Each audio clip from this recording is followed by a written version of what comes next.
अनिल मित्तल, मथुरा। मेरा साड़ी का कपड़े का व्यापार है। मैं सन 78-79-80 से आश्रम में जुड़ा हुआ हूँ। आता रहता हूँ, जो छोटी मोटी सेवा होती है महाराज जी कर देता हूँ। आप प्रॉपर यहीं से हैं? बहुत पुराने जुड़े हुए हैं। आप मथुरा के ही प्रॉपर? जी प्रॉपर मथुरा का हूँ। सन 78 या 79 से जुड़ा हुआ हूँ। वाह, धन्यवाद धन्यवाद। आप ऐसे जुड़े हैं। अभी जब से मैं आया हूँ यहाँ, तब से किसी ने बोला मित्तल जी को ऐसे ऐसे यहाँ अभी ये आश्रम सक्रिय हो गए हैं, बिना कहे हर प्रोग्राम में आते हैं, अपनी जो सेवा है वो गुपचाप जो सौंप के चले जाते। जैसे यहाँ किसी को पता तक नहीं चलता कि जैसे वो आके भी गए कि आके गए। नहीं, सही बात ऐसे है, आते जरूर है, जो मगर सेवा होती है ऐसी सेवा होती है। बड़े बड़े बहुत समर्पित भाव है। बड़े बड़े यहाँ कब्जे हुए हैं। बताता नहीं है कि हमने क्या रुपए दिए। मित्तल जी कुछ सर आप बोलो। मित्तल साहब बोलो। यहाँ बहुत बड़े बड़े कब्जे हुए हैं। शौक आ गए, शौक। चंद्रमा दास जी एक जाते ऐसे वो थे महाराज जी, उनने ही ये उन्हीं की समझ लो, उनने ये आश्रम को बचाया था। जी। तो ये आश्रम तो बिल्कुल सन 85 में चला गया था उस चंद्रमा दास महाराज की देन है। पूछ रहे हो, देख लो जी, मैं बात करता हूँ, है ना? आ जाओ आप। मुझे बेटे है मीटिंग में। मुझे अनंत स्वरूप वाजपेयी कहते हैं। हाँ। और मैं यहाँ का एक संस्था है अमरनाथ विद्याश्रम, वहाँ पर मैं प्रधानाचार्य था। और मैंने जब सन 78 से पत्रकारिता शुरू की तो मैंने अपने नाम को से वाजपेयी को हटा करके और देशभक्त इसलिए रख लिया कि जिससे कि मैं हर समाज से जुड़ सकूं, क्योंकि खाली वाजपेयी से मैं ब्राह्मण से जुड़ा रहता है, तो इसलिए मैं हर समाज से जुड़ सकूं। मैं आप सबकी बात सुन रहा था, शिक्षक होने के नाते उसको एनालाइज भी कर रहा था। समाज एक व्यक्ति से नहीं बनता, समाज एक जाति से नहीं बनता, समाज सब जातियों से बनता है। सबसे जो प्रमुख बात मैं अस्वस्थ चल रहा हूँ इसलिए मैं आप ज़्यादा नहीं कर पाऊँगा। सबसे प्रमुख बात जो मैं इस दौरान में सोची और सुनी, इस आश्रम को समाज से मत बांधिए। श्री चंद महाराज जी जो है वो केवल बंजारा समाज के नहीं थे, और ये जो स्थान है शायद आपने अनुभव न किया हो, पर मैंने तो अनुभव किया है। इसके कण कण में भगवान है। बस जो अनुभव कर पाएगा वही कर पाएगा। ये भूमि में अगर ये न होता तो अकेले चंद्रमा दास जी महाराज की क्या हिम्मत थी, जो कि हाई कोर्ट के आदेश के बाद इस जमीन का कब्जा ब्रज साहित्य मंडल जो है नहीं ले पाया। ब्रज साहित्य मंडल है ना, वो नहीं ले पाया। उन्होंने 420 की।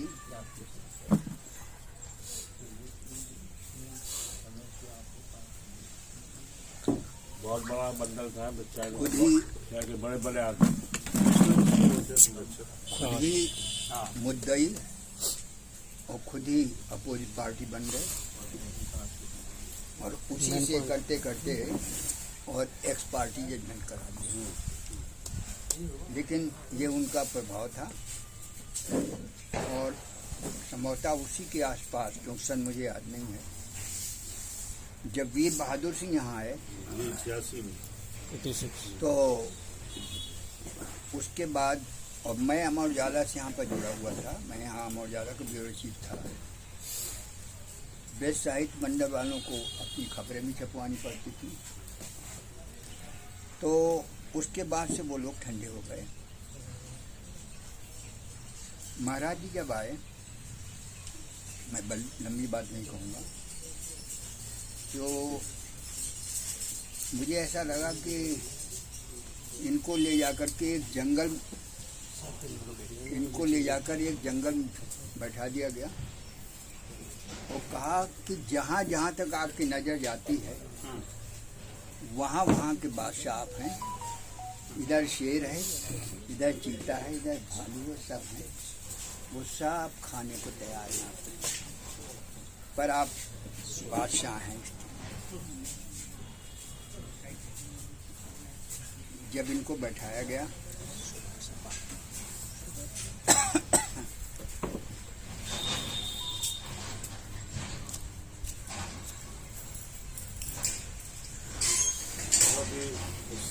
शिद्दत से लगे हुए हैं और हर चीज के लिए परिस्थिति नहीं थी यहाँ आने की, पर फिर भी मैंने बोला मीटिंग है करके वो अभी ऐसा मैंने देखा नहीं कमजोर इतना हमेशा जो है। पहले से ज्यादा वीक है। हाँ कमजोर बहुत हो गए हैं।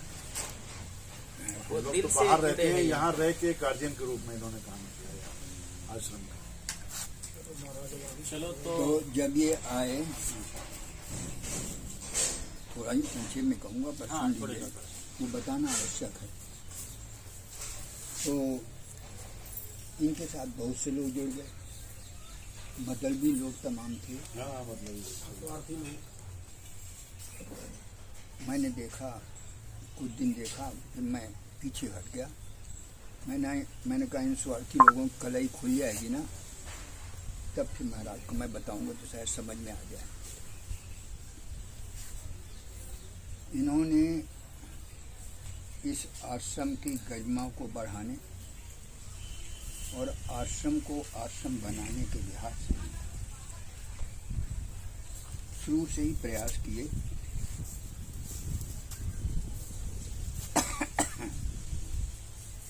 लेकिन आप ये देखिए, ये जो आश्रम है ये शहर के बीचों बीच में इतने बड़े एरिया में है। लोगों की नज़र इस पर लंबे समय से लगी हुई है गिद्ध की तरह पड़ी है। और आज भी वो निराश नहीं है। इनके ऊपर कॉलोनाइजर्स ने ये सोचा कि अगर झूठे मुकदमे में इनको फांस दो, ये चले जाएंगे तो क्या हुआ। जिस समय इनका आरोहण हुआ था, हरि भाऊ ने भी मुझे बताया था, यहाँ पर बहुत अच्छे संत हैं, गुरुशरण जी महाराज, रमण रेती वाले, बोले वो आज इस आश्रम की देखभाल करेंगे।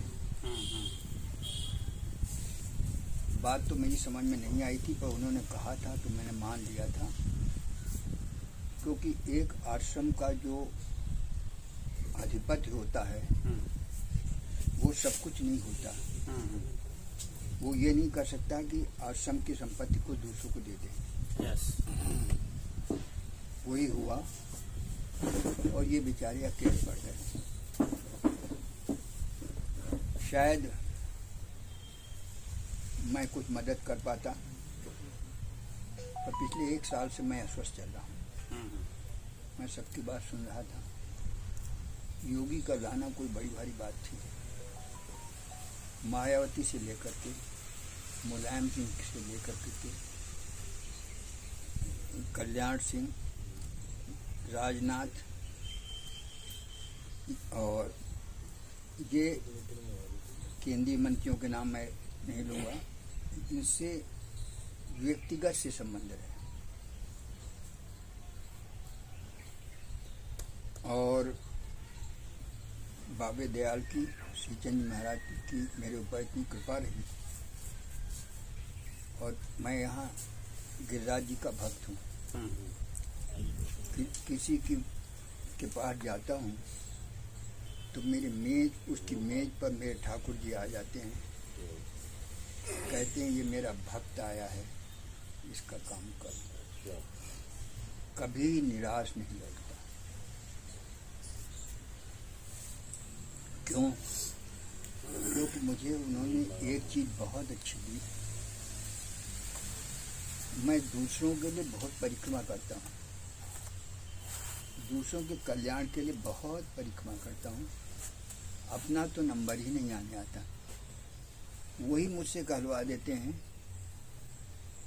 जा तू इसके लिए परिक्रमा कर, बोल जल्दी से। और करके जब आते हैं 999, लेकिन अस्वस्थ होने के कारण मैं भी सोच रहा था, लोग कह रहे थे, एक श्री अरविंद आश्रम पौंडचेरी की माँ का कोटेशन है, डोंट प्रॉमिस एक्ट, वादा मत करो, करके दिखाओ। बस अभी सब लोग कह रहे थे ऐसा करेंगे ऐसा करेंगे, दीवालों के भी कान होते हैं। पता नहीं आपके दिमाग को कब वो खराब कर दें, और जब अवसर आवे हम आपके सहारे हैं, उस समय हमें कुछ न मिले। तो इसलिए मुझे दो बातें कहनी है। पहली बात तो यह है, आज मैं कहता हूँ कि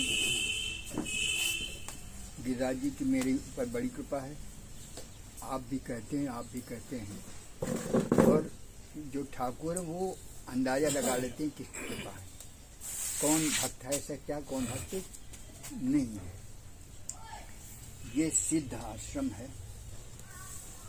इसमें पहले केवल बंजारा समाज ही नहीं आया है, इसमें मथुरा के चतुर्वेदी भी आए हैं, वैश्य समाज भी आया है, क्षत्रिय समाज भी आया है, और ब्राह्मणों की हर जाति आई है। क्यों?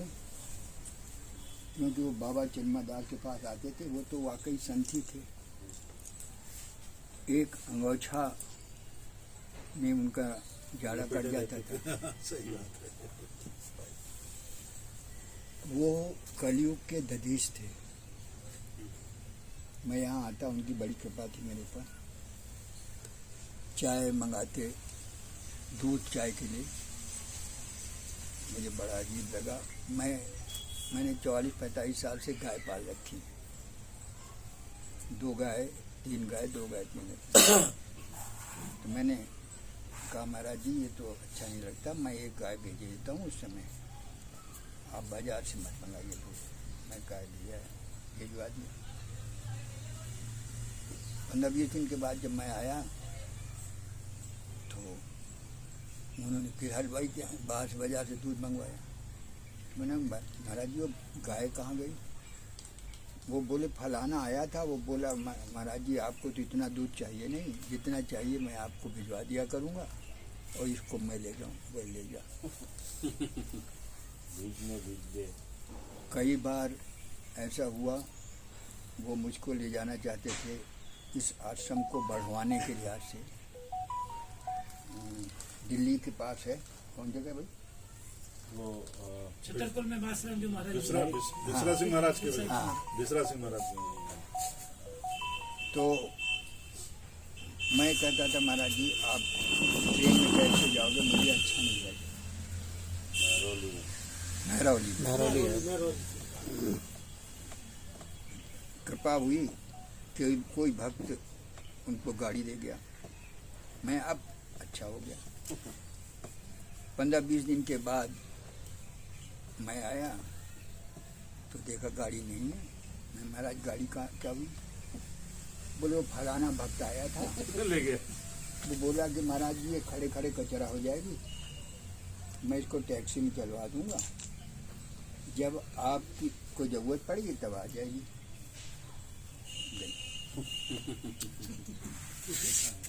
तो यह भाव हम कोशिश करें तो नहीं आएगा। नहीं आए। ये भाव अंदर से तब आएगा जब भगवत कृपा होगी। यस, और इसीलिए वो जिसके लिए जो कुछ कह देते थे वो उसका हो जाता था। मेरा आप सबसे अनुरोध है, देखिए मैं बंजारा समाज की जितनी तारीफ करूं कह नहीं सकता। क्यों? एक बात जान लीजिए, गुदड़ी में ही भगवान रहते हैं। बंजारा समाज बहुत पिछड़ा हुआ है।